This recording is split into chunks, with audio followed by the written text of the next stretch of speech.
Good evening, everyone, and welcome back to AFA Talks, where we highlight voices shaping U.S. and Albanian policy, strengthening America's strategic interests, and supporting prosperity and security of Kosovo and the broader Albanian community.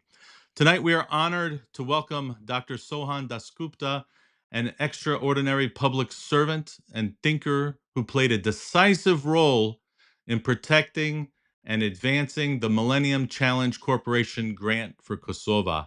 Dr. Dasgupta served as Assistant Secretary of Trade and Economic Security, Deputy General Counsel at the Department of Homeland Security, and importantly, the political head of MCC during a transformative period when the Trump administration repositioned the MCC as a key instrument to U.S. strategic and economic statecraft. He holds a degree from Columbia University, Oxford, Cambridge, and UC Berkeley Law, and he has advised governments and addressed Congress and parliaments and written extensively about economic and national security, including a major piece for the Atlantic Council on the importance of MCC in U.S. global competitiveness. Dr. Dasgupta, thank you for joining us. It is a privilege to welcome you to AFA Talks. The privilege is all mine, Doc. It's a great honor to be here, and I feel very moved by your kind invitation and to be your friend. So it's a blessing to be here with you and all your viewers across the world. Thank you, Sohan. The honor is ours. Before I get to my questions, can you walk our audience through your journey from childhood to landing the MCC grant on your desk? Oh, you're very kind. I was born in Calcutta, India, and it was there was a tremendous cultural churning happening in India at the time. By the time I was born, um, that was 38 years after independence. So the country had come out of the chrysalis of its past, and when the Republic of India had been founded, there had been very tremendous heterogeneity in government. You had the princely states, you had British India, and how they all came together and formed the nation of India that is known today. And when I was born, this was a few years before the liberalization. The Cold War was going on. India's economy had not yet been liberalized. That would happen about 5 or 6 years after I was born. So things were about to change. So, you kind of take a little bit of that with you for the rest of your life because that's the inception point of your own odyssey. And I was born in an environment where intellectual curiosity. I was very fortunate in that regard.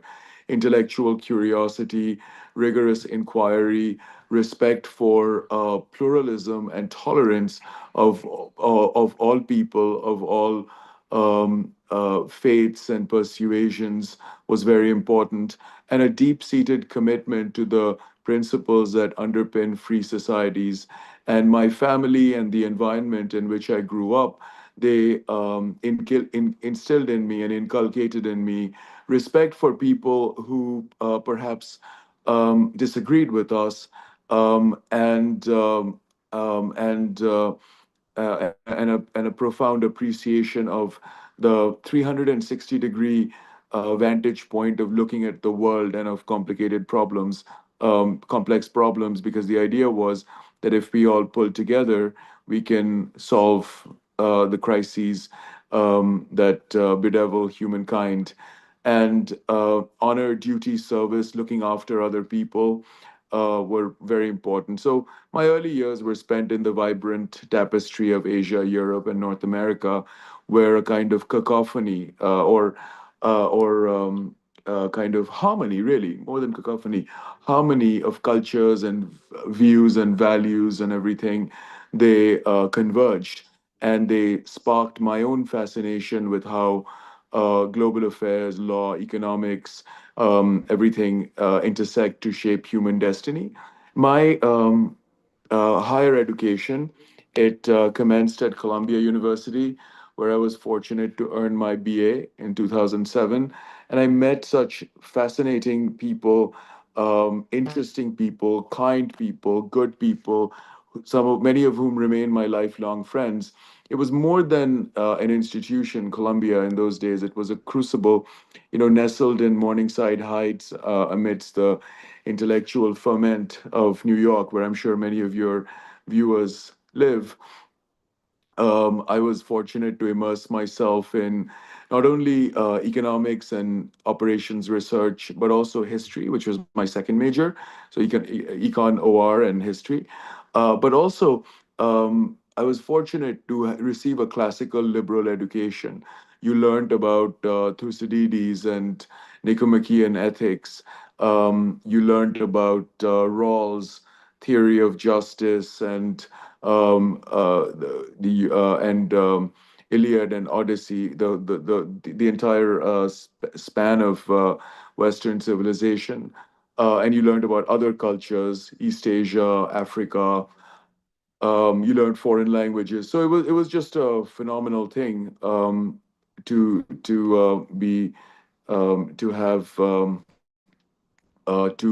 to have that experience and to meet the classmates and friends who shaped you, because you have those late night conversations at the library or elsewhere, and really engage with these extraordinary issues. And then I was fortunate to go to Oxford for my master's, and that was very eye opening because New Oxford and Cambridge, they're kind of the old uh, cosmopolitan hubs of erudition, and they remain so. And that was remarkable because of the history. I started there in 2008, and when I started there, the institution was already 900 years Hmm. old and counting. Wow. uh, the university, or what had been the rudiments of the university as it was founded 900 years ago, because it was founded as houses and colleges and so on, and later on coalesced as what we today know as the University of Oxford. Um, and that was extraordinary because you had people from all over the world, and are there, and you're grappling with issues like what does Samuelson say about this theory of economics, or sovereignty and supranationalism, um, and path dependency, and you meet extraordinary people with whom you have the conversations in the rainy afternoons at the Bodleian Library. You're Hmm. poring over dusty tomes on mercantilism, and you're trying to understand the the significance of trade. Is it merely transactional, or is it a vessel for various kinds of progress and so on? And then my father had advised me to join the Oxford Union. He had told me the kinds of people who had been leaders there, and some of them had become prime ministers of the United Kingdom. Prime minister of one of them had been Benazir Bhutto. She had been president of the Oxford Union, and Oh, wow. eventually gone on to become the first woman prime minister of Pakistan. And She I was think she was assassinated, correct? she To, was right. assassinated during my time there. Actually, Oh, really? her yes, her son was a student there around this at the same time that I was, and I remember that his mother was assassinated, I believe, in December of 2007. Mm. So, and I remember seeing him a few weeks or months before that, in the early part of the school year, of the academic year. And I was fortunate because you have these world famous world leaders come to Oxford Union, not just world leaders in politics, but world leaders in trade and fashion and sports and every walk of life. They come to speak there, they come to engage with the students. And in a very small capacity, in my own very small way, I was fortunate to go back there. And I mean, I'd spoken, and I think I had spoken there. I'd certainly spoken at the Cambridge Union. I'd spoken there in a very small way as a student, but or maybe I'd asked a question or something. At Cambridge, I remember giving a speech of some kind at the Cambridge Union. But at Oxford, but then went back to Oxford last year, I believe, to invited by them to participate in a formal black tie debate. So, in life, everything kind of comes together, right? And then I went on to Cambridge to obtain my PhD in the law of international trade and arbitration.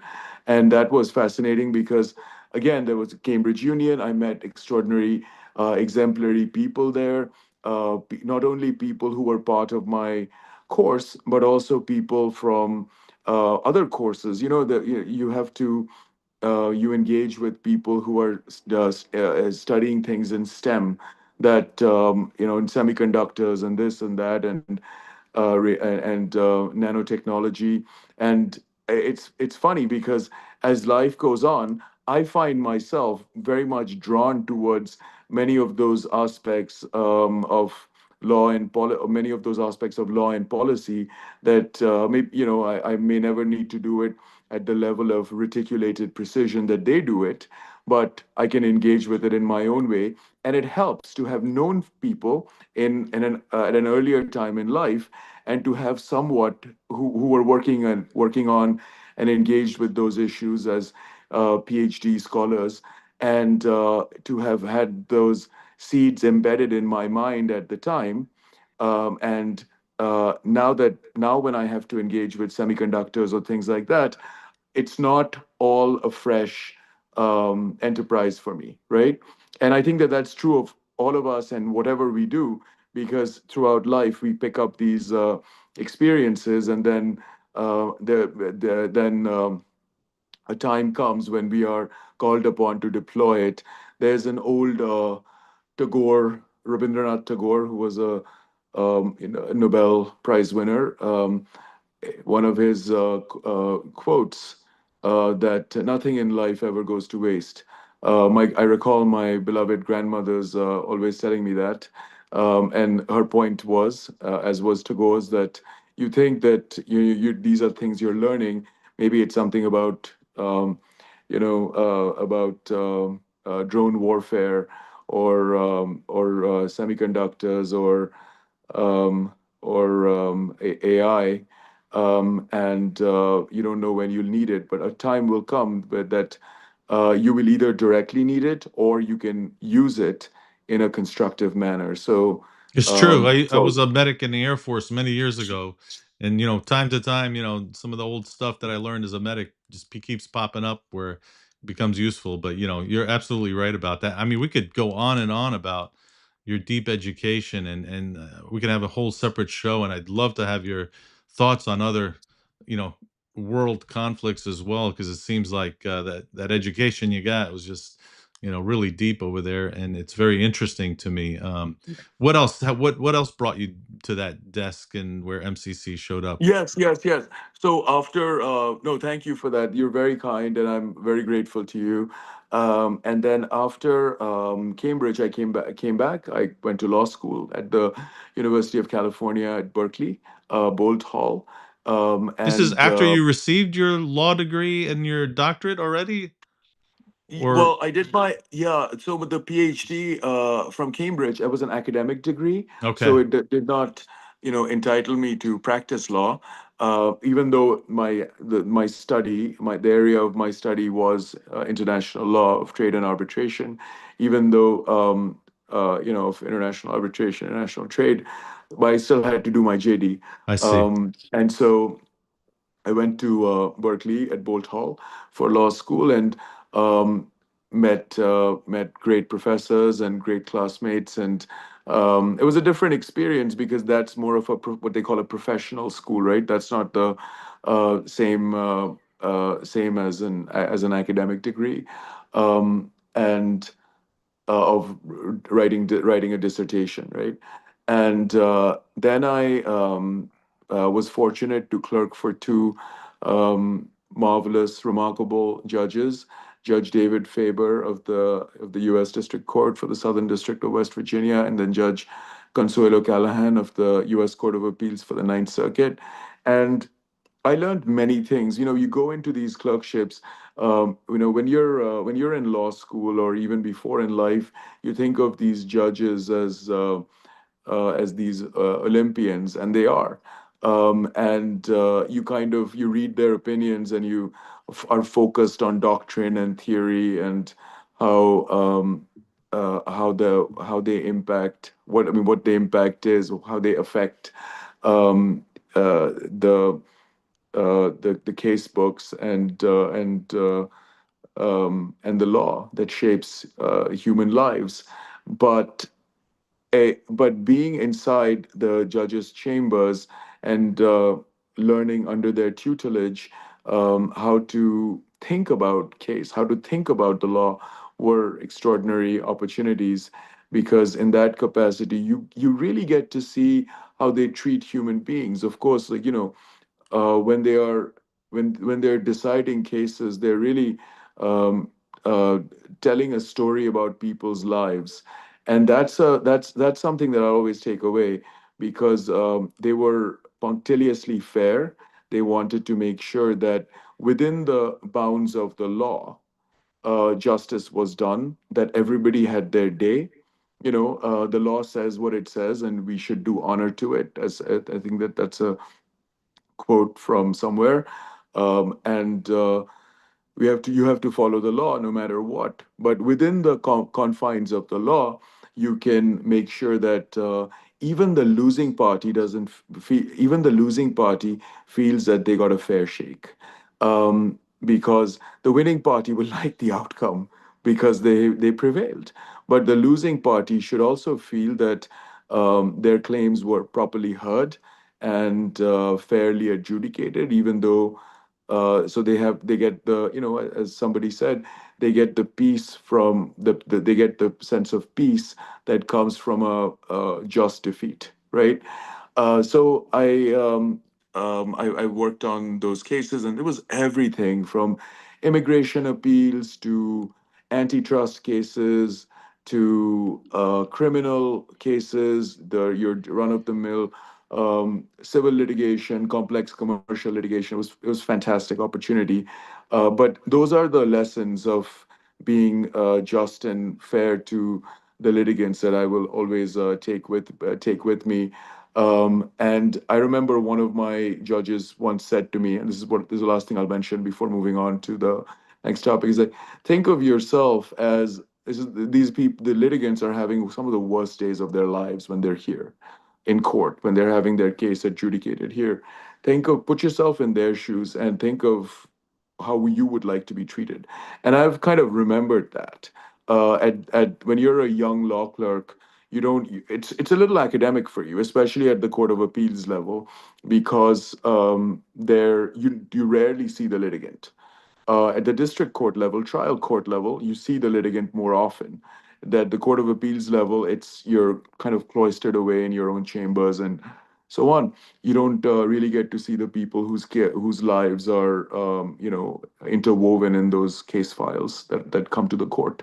But it's really important to keep that in mind. And as life goes on, as life goes on, Doc, you yourself face some of the same situations, and maybe not to that extent, but and then you think back, oh my goodness, gracious, that person had faced that situation, and now I'm in that situation, and now I understand more of their agony and anxiety and so on and so forth. Somebody's having trying to get special education, access to special education for their child. Somebody's trying to get this for an elderly parent. Somebody's trying to fight to stay in the country. And it's important for everybody to be given what the law entitles them to. And that's something that sometimes the law says what it says. You can't do anything about that. But other time, but in all cases, they should receive fully what they are entitled to as a matter of law. So after clerking, I ended up as Deputy General Counsel eventually in the U.S. Department of Homeland Security, and there serving as a serving in that and that's the number two lawyer or the layer of lawyers. There were only about four of us at the time under the GC, under the General Counsel, working on very interesting issues regarding foreign investment review, cybersecurity, litigation, investigations, and congressional oversight, and the full range of it. And I'd always been interested in public service, helping um, the country and helping the people of this country who've given so much to me in that regard. Then in 2021, I went to private practice.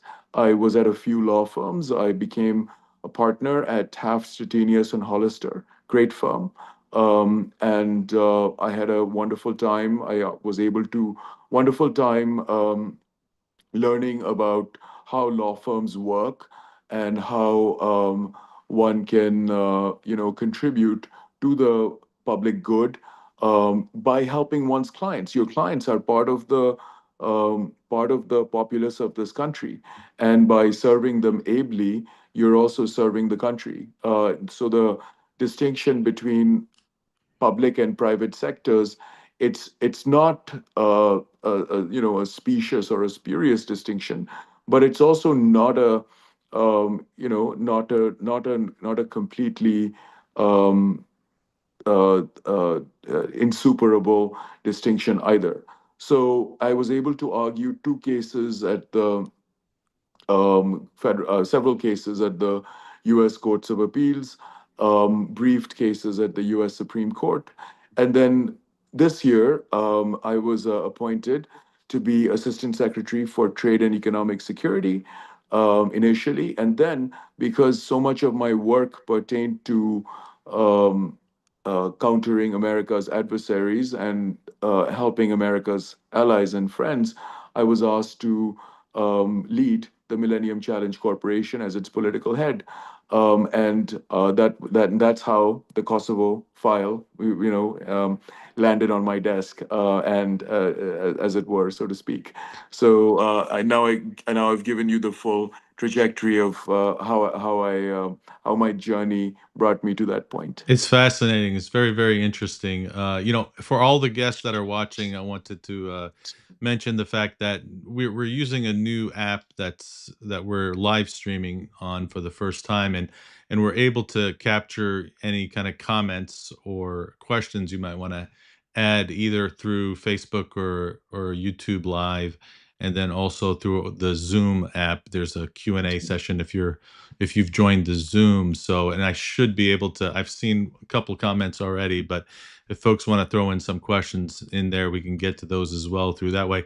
By the way, there's a slight connection between India and the Albanian people. I don't know if you know about this, but Mother Yes, Teresa yes, yes. was Albanian. Hmm. Yes, Mother Teresa was Albanian, and I had the great privilege of meeting her Oh, you when I told was me a, that. I forgot yeah about that. You had when I mentioned was that a, to me once. when Yeah. yeah when I was a young boy, and That's right. You're from Calcutta, right? That's what the city that's right. that's yeah. So that's where she had her places where she took care of all those folks in need. So that Yeah, must have been missionaries of great. Tell me that charity. story, how you met her. Yeah, missionaries of charity, Yeah. and that's where she had her. That's where she served, and I remember seeing, uh, people high and low, feeling very awed by her presence, and she was a diminutive nun Right. um, in her, I believe, if memory serves me right, blue bordered white sari and the nun's habit, right? Yeah. And um, and so she had an extraordinary presence. She had a kind of effulgence, a radiance emanating from her, a glow. And even as a 10-year-old boy, nobody needed to. I believe that was the 10 or 11, maybe when one of the times I remember seeing her, and nobody needed to tell me who she was. You could tell, or that this was a great individual, a great lady. You just sort of knew, in that way that children can know these things. And I remember that moment vividly. And it was she was such an extraordinary person that you had very prominent people in town and really from all over the world who came to see her. And I remember the late Diana, Princess of Wales, went to see her. Right. Other people went to see her, and they all felt. And she had a great ability um, to make people feel very welcome and elevate people, make them exalt them, make them feel august, that they were honored to be there to bandage somebody's wounds and things like that, the suffering, the patients. And Mother Teresa had that ability of bridging the bridging the gap among between the worlds. So that was a remarkable thing. Yeah, And and her philosophy about helping the poorest of the poor, I always yeah, found fascinating. Like the yeah, the most sick, poor, that most in need. the most in need. And given the service and duty tradition from which my family comes, and something that we have devoted our life to, um, she was very much of that, emblematic of that philosophy, which is why she resonated with us. Hmm. And that you're here for service, you're here to help others and serve others, and that's part of your that's very much the guiding compass of your own mission. And so she is quite a symbol and an emblem for much of what I know you feel strongly about, and I'm sure your viewers feel strongly about. Dr. Dasgupta, many in our community know the MCC grant for Kosovo nearly fell apart. As the political head of MCC, you were instrumental in ensuring it moved forward. Can you walk us through what was at stake and how you helped keep Kosovo's project alive? Well, you're very kind. Uh, I inherited a landscape where it was unclear whether MCC itself would survive. Right. Um, and when I the and the Kosovo project, the energy storage project, and some of the other initiatives that amounted to more than $200 million, that was vital. And Kosovo has been um, has been a very steadfast um, American ally, and we wanted to make sure that that the Belt and Road encroachments or other encroachments of incursions of America's adversaries were kept at bay or warded off. Because, as I've said to you before, and these are, I've heard variations of this from different former American presidents, and President Nixon, President Reagan, others, that if America does not stand by her friends and allies, fairly soon she won't have any. Hmm. And because the world is watching, right? The world is watching who, whether America is a loyal friend when the chips are down, and we have to stand by that. And so I think that I had to conduct a strategic audit to figure out what the um, what the American ROI was, and the American ROI was very strong in that situation in the Kosovo projects. And also, there was the larger geopolitical piece of it. And when you put the two together, the Kosovo project, and of course, it wasn't just me.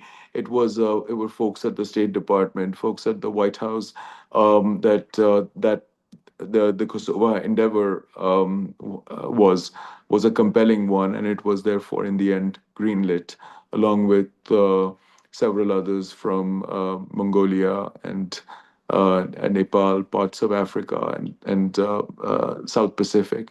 So, given that USAID has been altered, MCC is now and I don't look at it as foreign aid. I think that that's a misnomer. It's foreign investment.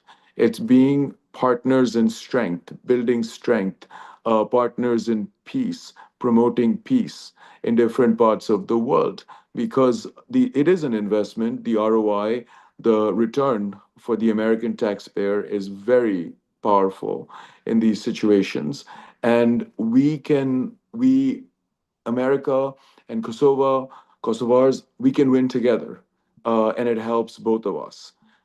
And so that's the worldview that I found and others found very compelling.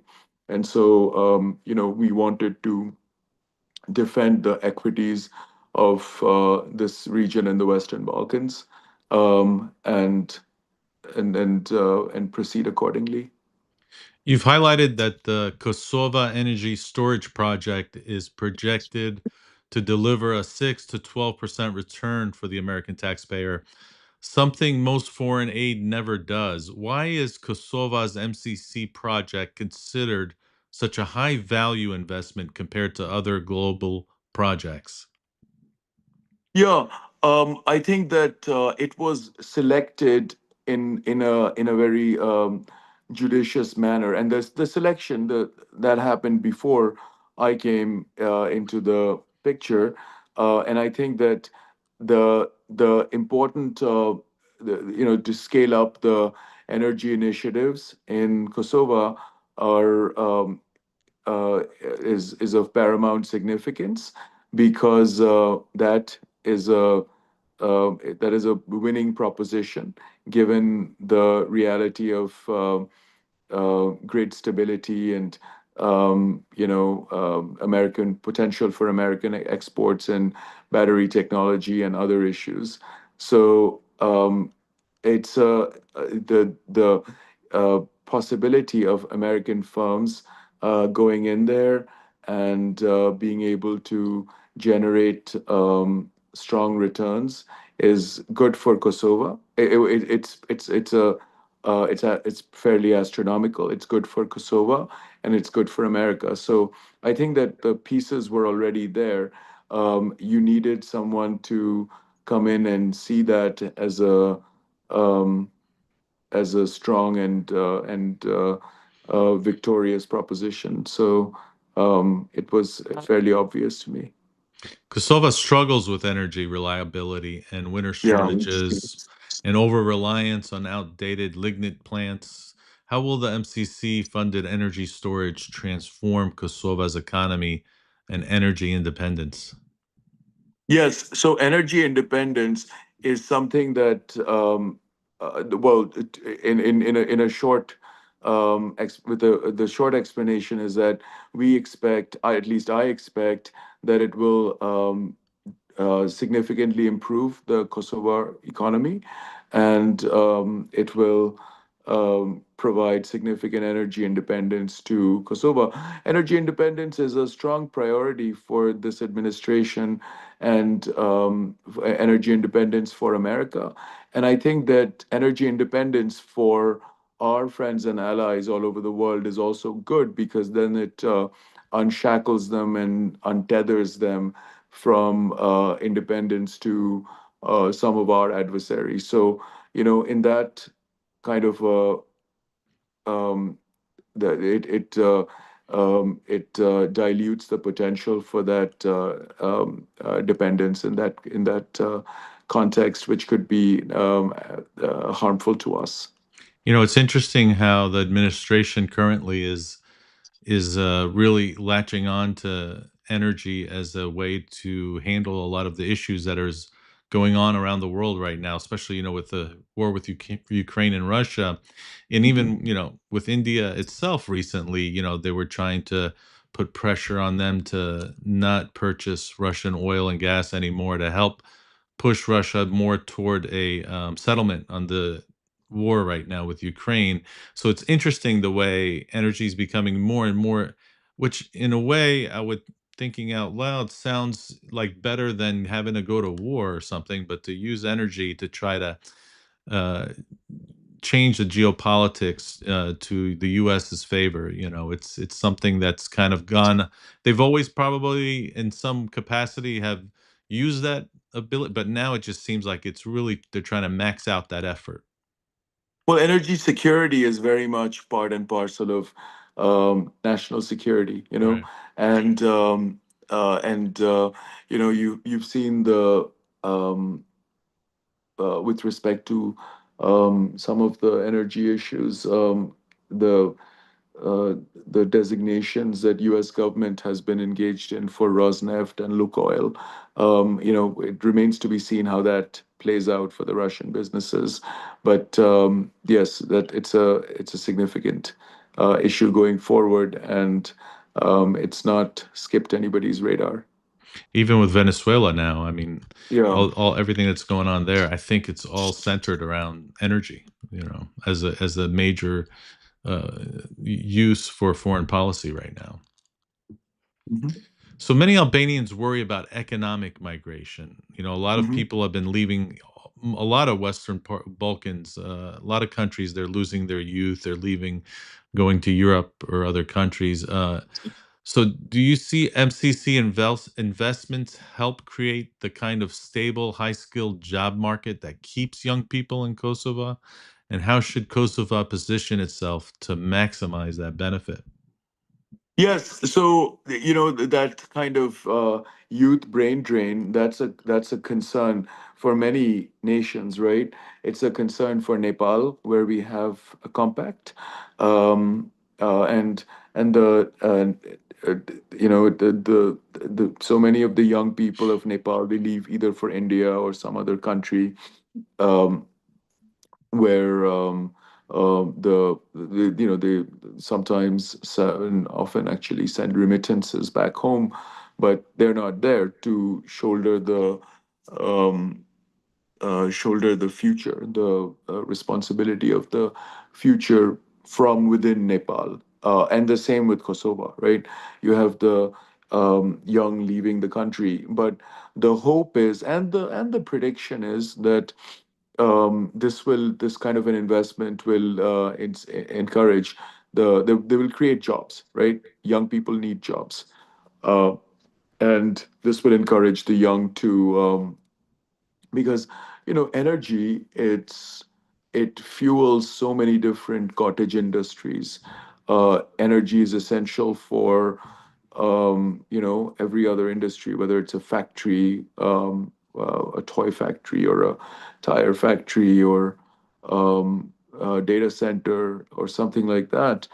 Energy is essential, and those are the kinds of jobs. And then also different jobs, maybe white collar jobs. All of that is it enters the all of that is part of the kind of chain of efflorescing into different kinds of employment. So the hope is that hope and prediction is that this project and other projects going forward, because we hope that that the American project, and America is often a kind of imprimatur for the seal of good housekeeping, right? Um, that will encourage EU countries and others to invest in Kosovo, and uh, uh, that whole chain reaction will be beneficial for the economy of Kosovo and to keep young people there. So, when you help conduct foreign investment review management at DHS, what did Mhm. that entail? How did you keep America safe? Yeah, so that pertained to several things, and I loved it because it was it um, it was sort of like having looking over a watchtower, looking over to the landscape from a watchtower, because you have tremendous interagency coordination. You're the DHS. In my capacity, I was the DHS point person for inbound foreign direct investment. You vet about 400 notices yearly. I think this year is going to be 400. You are part of, you are also on the Team Telecom project for telecommunications risks. You are engaged in tremendous economic benefit versus security risk kind of uh, trade-off calculus. And security risk is kind of is extraordinarily important. Let you can't let investments through that challenge the nation's security, that pose a risk to the nation's security.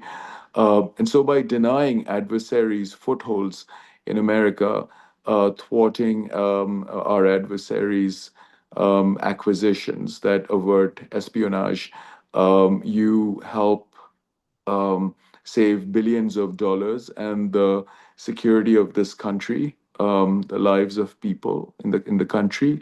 By protecting our assets, you bolster reliance, and so the you wield the law as a shield, transparent, tough, and triumphant. So that's in a nutshell.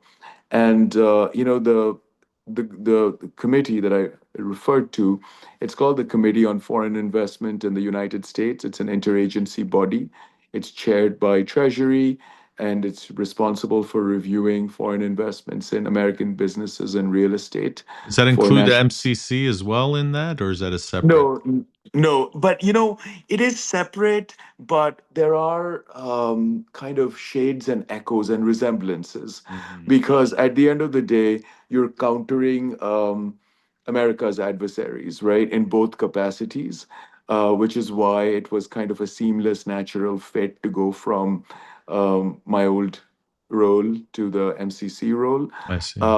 And so, you want to counter adversarial influence, you want to streamline the investments of our allies, and you want to enhance enforcement. So, there was the February National Security Presidential Memorandum, which highlighted the evolving risks along these lines. And some of the changes that recent changes that have been made um, pertain to launching a pilot, what we call the known investor portal, for pre-filing data collection from investors in Five Eyes allies, so Australia, Canada, New Zealand, UK, and other partners, reducing the time that it takes to review these some of these applications, some of these investments, like these low risk deals, should be led through pretty expeditiously. Then you have expanded jurisdiction on outbound investments and supply chains. Then but then they tightened what they call the proximity rule to include 1 mile buffers around additional military sites, like missile bases Mm. and ports. Then there are mandatory filings for PRC linked real estate near Hmm. certain infrastructure. They added evolving risks clause from an executive order for certain kinds of technology threats. Then then CFIUS introduced mandatory mitigation agreements. Mitigation agreements are like the terms that you engage with, the terms that you work out and sometimes impose on the parties that want clearance in order to make that investment into the United States. Because if you think that, okay, there's a national security risk, possibly, but it can be alleviated if this, and this happens. Then you work it out with them, because you don't, CFIUS is not there to sink the entire deal. Right. There are many aspects of the deal. Like attracting the investment is potentially good for us, but we do want to make sure that it doesn't harm the security of this country. So you impose those, you introduce the mitigation agreements with timelines and penalties up to $5 million for non-disclosure. So disclosure is always good because it creates a culture of transparency and candor. And there were, there were pilots pertaining to AI driven risk flagging in the filing. So altogether, it's a I enjoyed that work very much. You we the office produced decisional matrices on how that would work, and so that was that aspect of it. But also we did some really interesting work on supply chains. The office did great work on AI and machine learning. Forced labor was very important. Then working with certain other agencies um, on uh, ICTS, which is we are advisory and commerce is chair. And but going back to CFIUS, the big issue during our time was the acquisition of U.S. Steel Mm. by the Japanese company Nippon Steel, and a lot of that was happening when I was there. So it was a remarkable eye opener to work on that transaction You know, during my time. So we did our best to keep America safe. yeah, this we keep having these interesting conversations with you, and we keep going on tangents that take us off Kosovo. But I am interested in a lot of these things you're talking about. With the AI being used in government now, and then protecting American businesses and having our security. In the office that you were working about the way you just described it now, so there's the threat always coming in from China and social media, and so you guys must have been overwhelmed with just making those approving all kinds of deals in that area. But AI especially, what are your thoughts on AI and how it relates to government in general? Yeah. So, my basic view on AI is that every leader in government and private sector, and I'm not just talking about CEOs and chairpersons of boards or anything. I'm talking about every leader of every office needs to be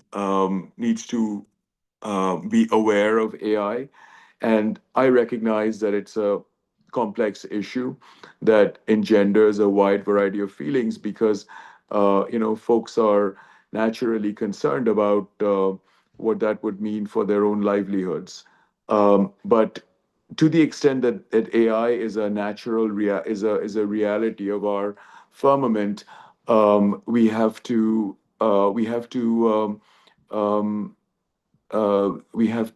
embrace it. And in the corridors of the intelligence community, you see that AI has been rather accepted as a sort of fulcrum of destiny. It's a dual-edged sword for prosperity or peril, and it has the potential very low latency, so it moves pretty fast, and it can screen deals, screen risks um, very rapidly. And because our adversaries are using very highly advanced versions of AI, it would put us at a great disadvantage not to, technologically avail ourselves of its resources. So, generative models like successors to whatever AI programs they are now, GPT of, they will permeate governance. There'll be predictive analytics that slash first responder first responder latency by 70%, if not more. And you see that with variety of simulations, and you have quantum AI hybrids that unlock medical discoveries, pharmaceutical discoveries in weeks, not decades. They cure rare diseases via, protein folding at extraordinary scale. And yet, and then you have the role of AI data centers. So that also creates a sort of nuanced complexity regarding supply chains bottleneck. I mean, this is something that people have talked about, and one has to sort of take that in and analyze that.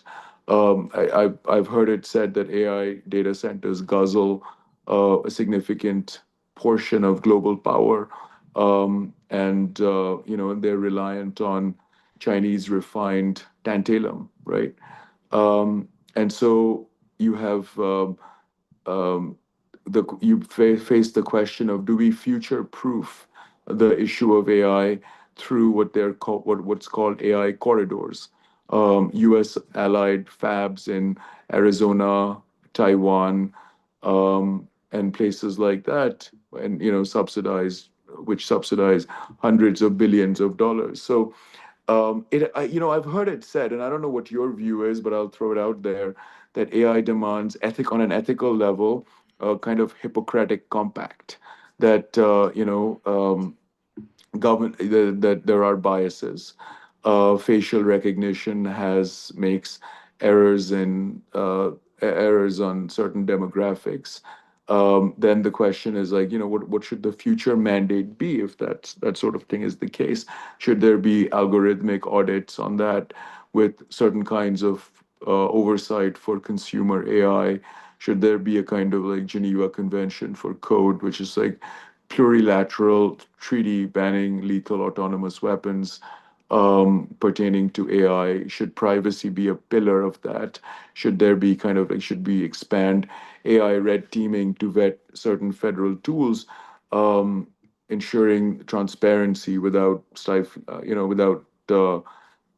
stifling uh, nascent enterprises and startups and things like that.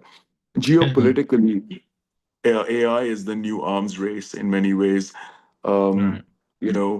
The Manhattan the Project of today. Yeah. the Manhattan Project of today, China's, I've been told it's about 150 billion. I'm not sure of the figure, made in China 2025.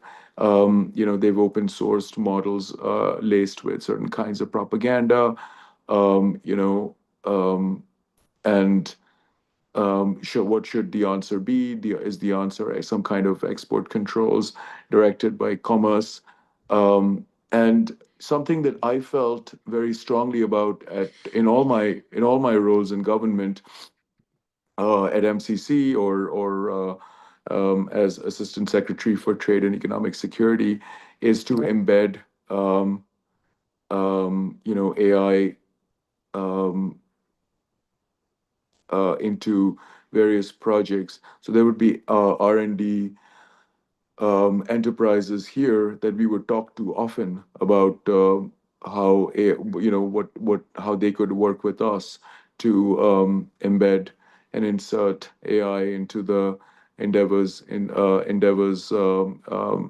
projects and thresholds and compacts on which we were engaged with our partner countries. So, societally, a future vision would be kind of AI type of alliances like AUKUS's.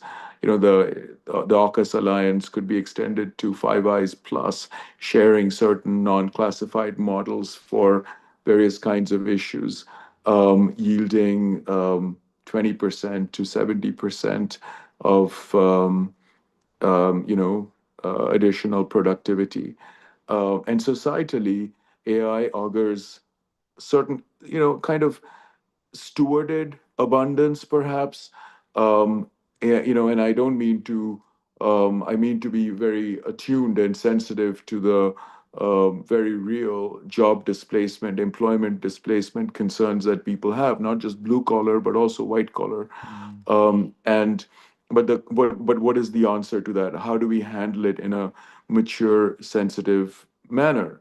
Are there, you know, how is that going to affect, for example, rural broadband, or how will it affect people who are displaced from certain kinds of jobs.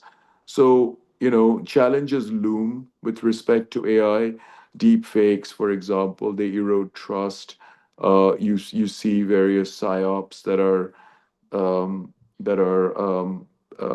uh, that are propagated, um, and so AI, you know, and so what is the solution? Like watermarking mandates, that because clearly there are certain existential risks aligning, you know, appropriate AI technology with the right issues. So in government service, you got to see the whole gamut, as I'm sure people do in various enterprises with respect to AI. And then, you know, the answer is perhaps some kind of optimistic realism that AI amplifies humanity's best and worst. It can cure cancer potentially one day, or at least take us in that direction. Cure or help cure Alzheimer's, optimize trade flows.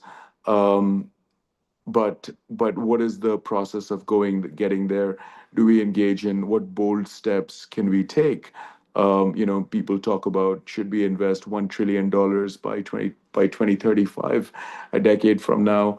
What sort of rules, ironclad commitments, free world solidarity should we have? You know, and so it's kind of Prometheus Unbound, but its peril is also that it can lead to it can open up a Pandora's box of evils. So we have to choose the fire wisely wielded, and we have to be judicious about it. I think that um, nuance and complexity, as somebody said, are not vices. We have to be open to that. And you know, we taking it back to the energy project in Kosovo. Hmm. You know, I think that I think that um, whether it's in this endeavor or other endeavors, AI is going to be part of that equation. You just can't avoid it. It's a question of how do we go about it. So Yeah. AI is like 5G. You know, you just can't get away from it. You have to embrace it. Yeah. Silence is not an option, but Mm. it's a question of you have to be sagacious and judicious and measured about it, I The suppose. genie's out of the bottle. You can't put The it genie's back out of the in. bottle. You can't Yeah. put it back in. So you Exactly. have to guide whatever, you know, you can't make laws that hamper it or slow it down. You just have to guide it properly, basically. But, Yeah. you know, Yeah. it's interesting you linked it a little bit to MCC because we've had discussion when we're on the Hill and we're advocating for Kosovo and Albania with our organization. We always bring up the fact that the importance of MCC also was the connection to where it can bring in good future commerce for the region, whether it's, you know, AI, data centers that do take a Mhm. lot of energy. Kosovo also has a large coal reserve, one of the largest in the world, if from what I understand. So they have the ability for through clean coal and some other aspects to maybe make that, you know, something that could be a future ambition for an economic a possibility to develop over there in Kosovo. We hope, you know, and we also have a lot of Albanians that are in AI and in PhDs and startups and that sort of thing in the United States. So there is, and then of course we have our the Prime Minister of Albania who made the first ministerial post for an AI agent not too long ago, which made the newsreels. And I'm not sure where that's gone yet, but there's some connections there, so it's interesting. In your I mean, Atlant, you know, Kosovo has such amazing human they capital do. that that's very and you know that's certainly a part of the investment calculus, right? That if you have that strong workforce, um, that you know, cultivated workforce, then that makes it a whole lot easier for decision makers to envision that the investment will flourish and it will engender um, a substantial ROI for us and for the partner country as well. What advice would you give to Kosovo's government to ensure transparent implementation and maximize the long term benefits of this MCC investment? Lack of corruption. um, and that's standard advice to all the partner countries, and I know that the audit watches for that. um, and that's part of that's certainly part of the equation, because the thresholds, and just to give your viewers something of a of a primer on this issue. Thresholds are small dollar um, investments that are made into the country. That they're sort of let's test the waters, right? Let's Hmm. dip the toe into the water and see what it's like. And then when it passes that, and there's a favorable experience, and then it's considered for a more rigorous, there's a scorecard, there's deeper analysis, and then it's a significant compact, right? The Kosovo compact is more than 200 million. The Nepal compact is $500 million, and that's billion with a B. And the Nepal compact, and I want to make this analogy, and I think it's an important one to make, that when that was being discussed during the first Trump administration, there was, one of the adversarial countries was very much opposed to uh, Nepal entering into this compact, because their argument was that America will betray you, you can't trust them, and so it was massive propaganda Mm. um, imposed, and then the compact went through, and it took years for Nepal's legislature to ratify the compact, right? And the ratification process is important because you really want the partner country's legislature to be all in, and sometimes um, some of the countries, one of the African countries, has shown that they've got skin in the game by matching or maybe even exceeding the MCC investment Mm. into that country. So these are important things. But going back to your question, I think that uh, well, uh, be very, the government can be, and this is Kosovo and all the countries, Mm. be very mindful of not even creating an appearance of any kind of impropriety Right. or corruption, because it just makes, even an appearance makes it much harder to to engage in the next investment, because it's not isolated, it's not a vacuum um, of just the American investment or just the MCC investment. Then EU, Canada, Australia, they're all watching, Mm. and so we want to make sure that it's portentous and augurs, and not just that, but it also catalyzes, effloresces, encourages further investment going forward, once people see that this MCC investment has worked out very well for everybody concerned. Sohan, you have an incredible vocabulary. Effervescence, whatever. Which I love your descriptive qualities. My friend from Chicago just texted me about this topic that we just discussed about corruption as well. Luan Alesi from Chicago. He's an Albanian American leader up there, and he pointed out that he believes that Albin Kurti's uncorrupt values has helped bring the prime minister helped bring MCC to Kosovo as well. So just I don't know how much you know about the ins and outs of the politics back in Kosovo or not, but he made that highlight to me just now. So I don't know if you have a comment on that. I think that incorruptibility in a leader is a very important attribute, and so is and I mean, I'm going to make a broader point here. And I mean, I've been reading a lot since I was 16 or so about leadership and so on. Mm. And you read, whether it's you read Sun Tzu's Art of War, you read others, you read Machiavelli, you read Kant, you read Mm. all of that about what it makes to be a good leader. And I think that you, as a good leader, of course, you need the incorruptibility.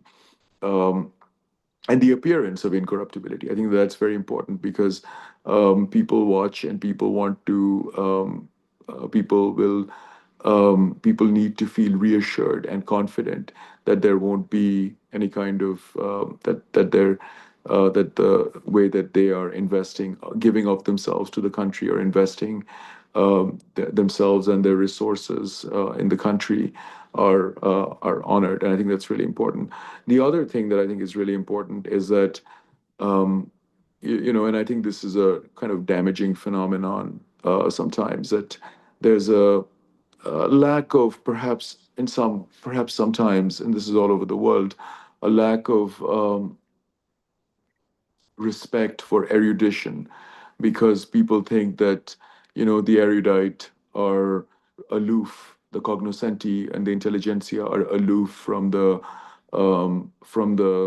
needs of everyday people, and I'm sure some of them are, but I think that it's throwing the baby out with the bathwater, Doc, to negate respect for erudition in selecting our leaders.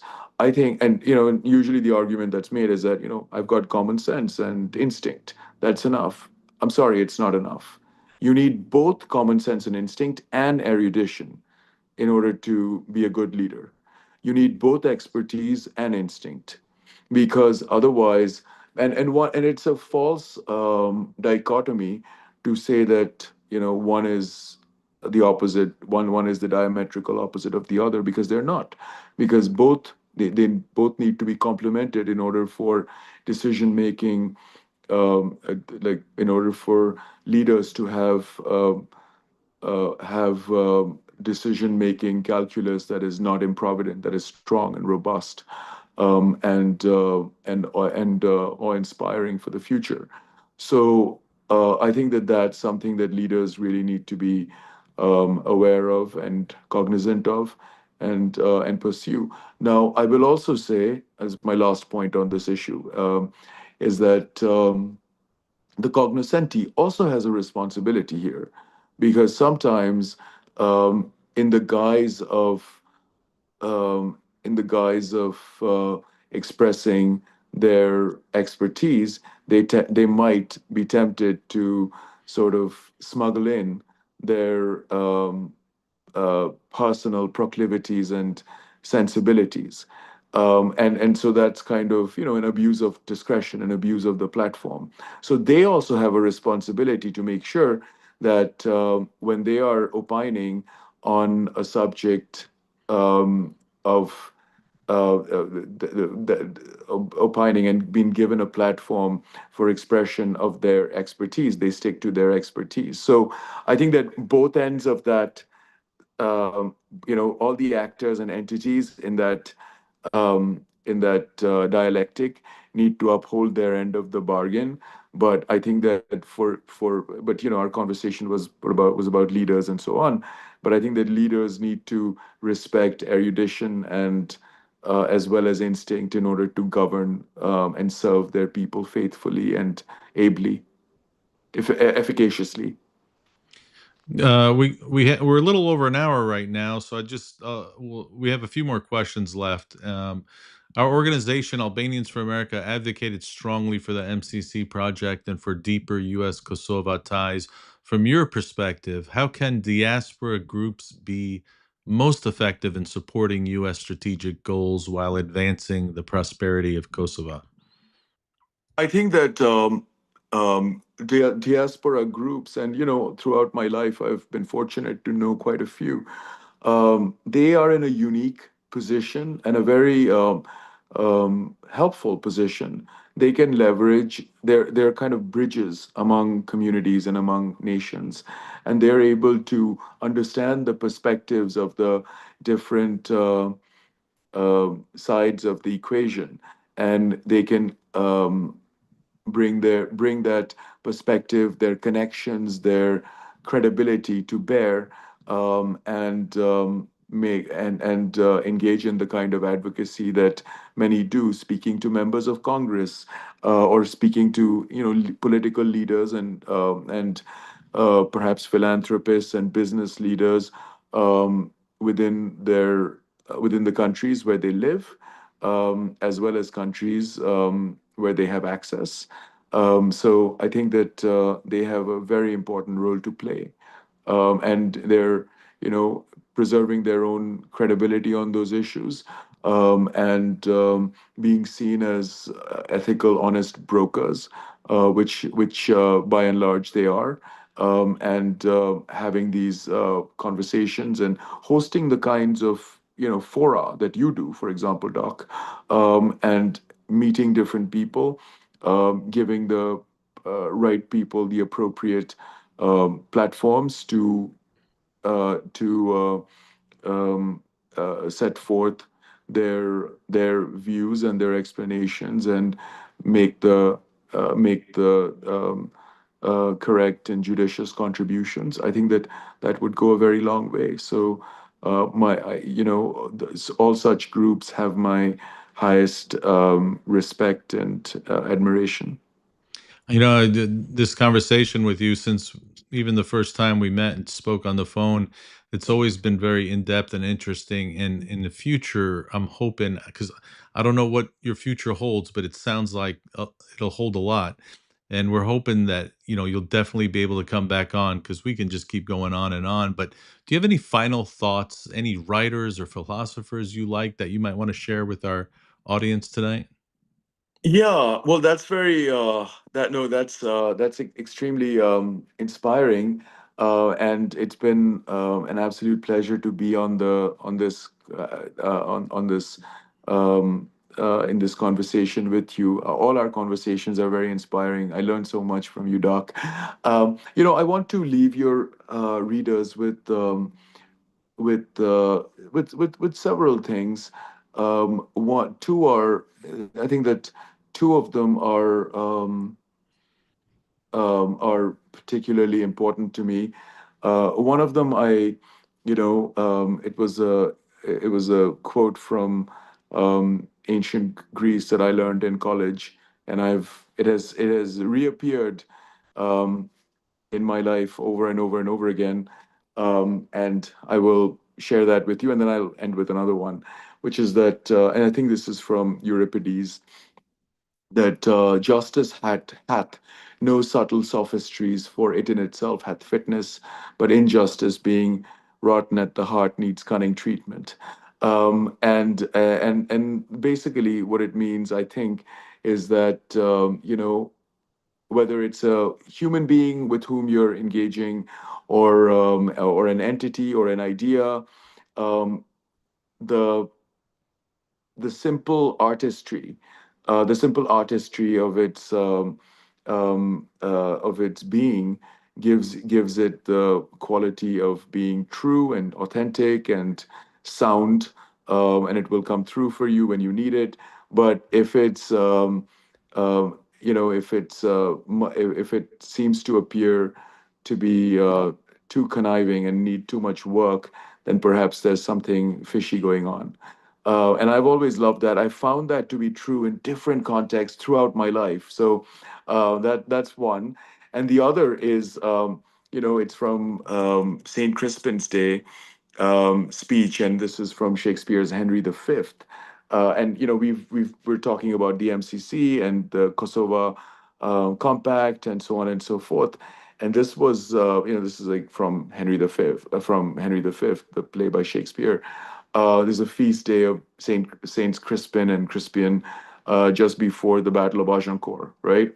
Where a small outnumbered English army faced the French, and the troops were rallied by transforming their underdog status into a source of eternal glory and brotherhood. And this is from, I believe, Henry V, the king himself, Henry V. He says that we happy few, we band of brothers, for he today that sheds his blood with me shall be my brother, be he ne'er so vile. this day shall gentle his condition. And gentlemen in England, now abed, shall think themselves accursed they were not here, and hold their manhoods cheap, whiles any speaks that fought with us upon St. Crispin's Day. So, we at MCC and the Albanian diaspora in Kosovo, we were able to, we were engaged in this particular enterprise together.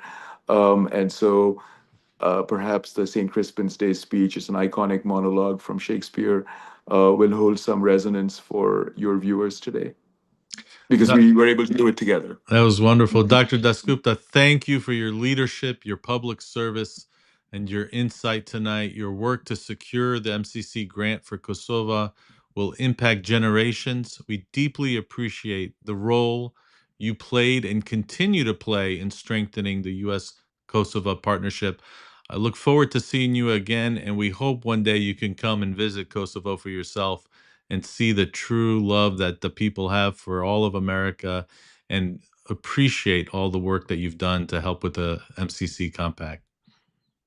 It's been a great honor to work with you and Kosovo and Ambassador Dugoli on this important endeavor. And I very much look forward to visiting Kosovo one day and meeting the beautiful and wonderful people of Kosovo And to on our their native audience, soil. I'm sorry, go ahead. On their native soil. That's right. Yeah, there'll be open arms for you over there. And to our audience, please like and share our podcasts and social media posts. People always ask how they can help support Albanians for America. And I always say the easiest, fastest, and cheapest way is to share all our content across all platforms. And as always, thank you for joining us. See you next time, and Miru Pavshim. Thank you.